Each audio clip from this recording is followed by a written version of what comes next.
কষ্ট পাবে। ফেলে দিয়েন না আমার কথা। অনেক মানুষ আছে চালাক, হ্যাঁ কয় ভালো, কথাটি ভালোই কইছে, মানলে তো ভালোই হইতো, আমরা লেগেই তো কইছে, বুঝি তো ফারি না। এই সমস্ত বাটফারি কথার, এসব সিটারি কথা বলবেন না আমি। হ্যাঁ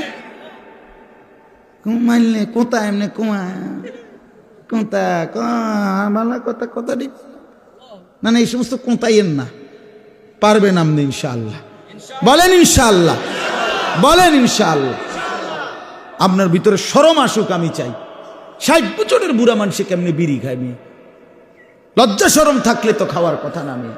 এত বড় লম্বা হায়াত, এরপরেও যদি এই বদভ্যাস না ছুটে, আর ছুটবে কোন দিন মিয়া? আপনি জিদ করে যা বেড়া, এর দূরে একটা হুজুর বেড়া এরকম কথা কইছে, ছেড়ে দিলাম। আপনি যদি এটা সে তোড়ে তো আমি আপনার লোকে মহানাকা করুন। আমি তো চাই আপনি জিদ উড়ুক।